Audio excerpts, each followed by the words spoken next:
Chapter 11. One of the most powerful ways to improve your career: join a community. Not many students are in a position to start a successful, cost-effective charity straight out of a philosophy degree.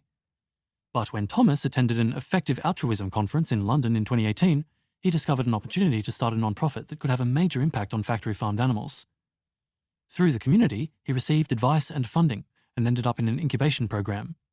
Today, Thomas's charity, the Fish Welfare Initiative, has reduced the suffering of around 1 million factory-farmed fish and has an annual budget of over $500,000. If Thomas had just added loads of people on LinkedIn, this would have probably never happened. And this illustrates what many people miss about networking: the value of joining a great community. Finding the right community can help you gain hundreds of potential allies in one go. In fact, getting involved in the right community can be one of the best ways to make friends, advance your career, and have a greater impact. Many people we advise say that finding their people was one of the most important steps in their career and life in general. What's more, a group of people working together can have more impact than they could individually. In this chapter, we'll explain how joining a community can help and how to get involved. Why joining a community is so helpful. There are lots of great communities out there. We've enjoyed being part of Y Combinator's entrepreneur community. It made us more ambitious and more effective at running a startup, hopefully. We've also enjoyed participating in the Oxford philosophy scene, the World Economic Forum's Young Global Shapers, and many others. Joining any good professional community can be a great boost to your career. In part, this is because you'll get all the benefits of having more connections, finding jobs, gaining up-to-date information, and becoming more motivated. But it goes beyond that. Let's suppose I want to build and sell a piece of software. One approach would be to learn all the skills needed myself: design, engineering, marketing, and so on.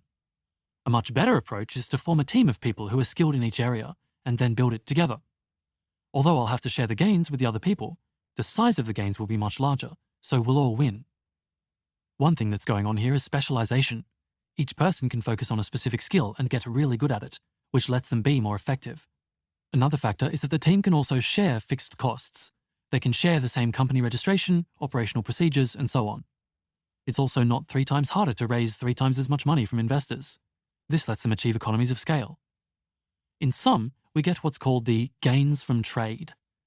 3 people working together can achieve more than 3 times as much as an individual working alone. It's the same when doing good. Rather than have everyone try to do everything, it's more effective for people to specialize and work together.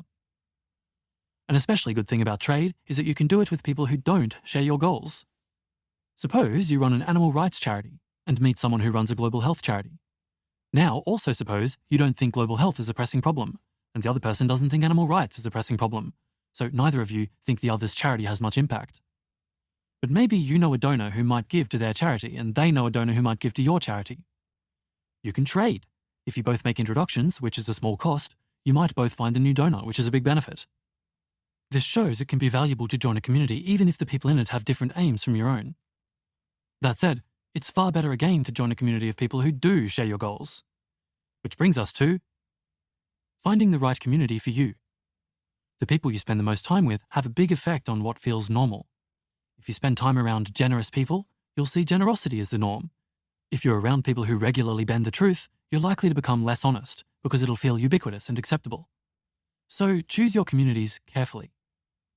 Each community has a unique culture, so we recommend trying out several and seeing which are best for you. And it's healthy to spend time in several communities, so your sense of your identity and connections aren't too dependent on one group or set of ideas, which can make the views of the group hard to question and have an echo chamber effect. As an exercise, make a list of several communities you might join, meet a variety of people and attend events within each one, and then get more involved in those, ideally more than one, that you think are most supportive for you at this time. By community, we mean something very broad. It could be anything from a casual group of friends who are interested in the same thing to larger movements like animal welfare with conferences and websites. So when thinking about the communities you'd like to join, don't only think about formal organizations. Rather, think about the types of people you'd most like to be around, and then think how you might achieve that. This could even involve setting up your own small community by getting together a group of friends, starting a reading group or Slack, and so on. Here are some categories to help you generate ideas. If you're interested in working on a specific global problem, such as biosecurity or factory farming, there is probably at least one community or several in that field. If you're focused on a particular way of doing good, such as research, writing, journalism, or entrepreneurship, there are probably communities around that. There are relevant political and ideological communities dedicated to broad ways of doing good, such as social entrepreneurship, progress studies, animal welfare, socialism, libertarianism, and social justice. Many of our readers also join communities that aren't directly about doing good, but are supportive for personal development. For example, nonviolent communication, rationality, and religious communities that promote important virtues. Finally, there's the effective altruism community, which we count ourselves as part of. How can the effective altruism community boost your career? Effective altruism is the project of finding better ways to have a positive impact. For example, by looking for issues that are big in scale, highly neglected, and tractable. It's both a research field that aims to identify the world's most pressing problems and the best solutions to them, and a practical community that aims to use those findings to do good. We helped to start the community back in 2011, along with several other groups.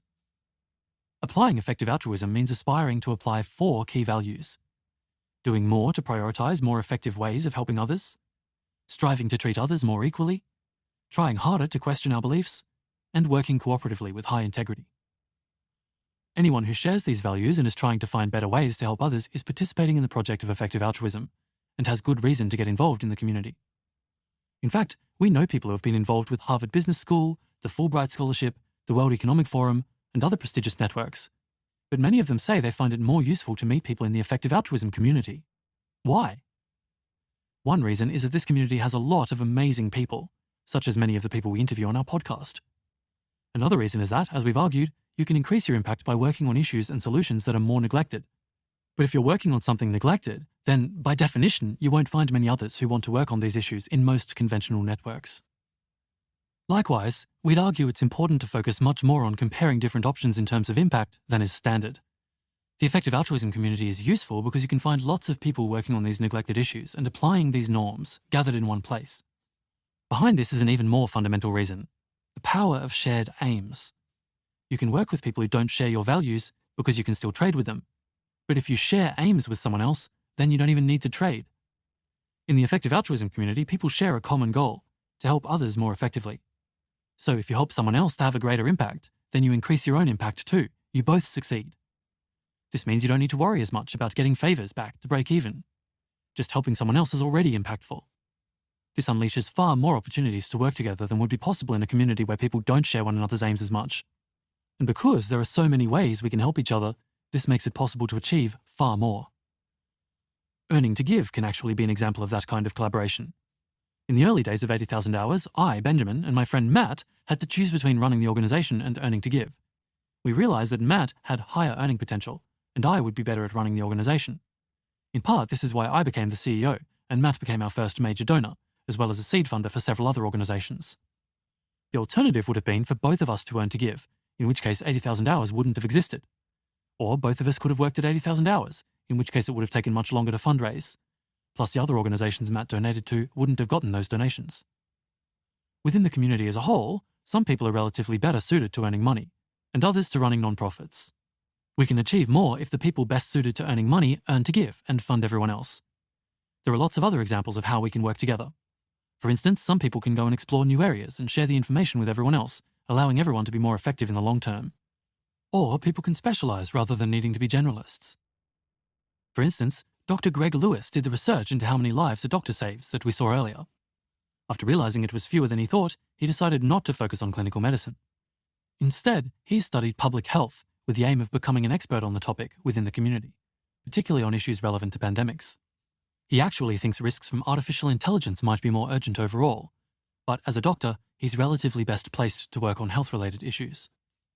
For all these reasons, if you share the aims of the effective altruism community, it can be a powerful community to join. But we'd be remiss if we didn't mention some of the downsides here too. Effective altruism is still an unusual idea, and that means it attracts some unusual people. Even if you agree with its values, you might find you don't gel with the people who have joined in practice. Some find being part of the effective altruism community stressful. Because of the focus on driving up positive impact, it can feel totalizing to people. Others don't like how tight-knit it is, or other aspects of the culture. Try out getting involved, ideally with more than one group, and then reduce your involvement if it's not supportive, while keeping a foot in some other communities to make this easier. Effective altruism has also faced its fair share of controversy, especially since the collapse of FTX, which has many questioning the community's organizations, culture, and even underlying ethos. You can see some of the most common critiques of effective altruism over its history on its Wikipedia page and on the FAQ at effectivealtruism.org.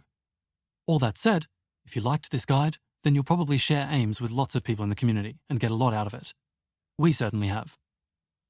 If you want to try getting involved, check out the resources in Appendix 7. Other communities you may want to consider joining. There are many other great communities that can help you have more impact or be more successful. What matters is that you find people you can learn from and work with. We know less about these communities, but we've got a few ideas about where to start. First, we generally recommend getting involved in some communities especially focused on the global problems you're most interested in. For instance, if you want to work on reducing the existential risks posed by the development of AI, you could consider getting involved with the AI alignment community. If you're focused on factory farming, we'd recommend getting involved in the animal welfare community. If biorisk, the biosecurity community. If global health, the international development community, especially those focused on more evidence-based approaches like the randomistas. If nuclear war or great power conflict, then part of the international relations community. Lots of academic fields have associated communities. If you're starting out a career in academia or are currently in college or grad school, talk to your professors to find out the best conferences to go to. These are usually worth getting involved in. Finally, there's been some overlap between effective altruism and the rationality community, and many of our readers have found benefits in both. The online hub of the rationality community is less wrong. Next up, let's wrap up our entire career guide.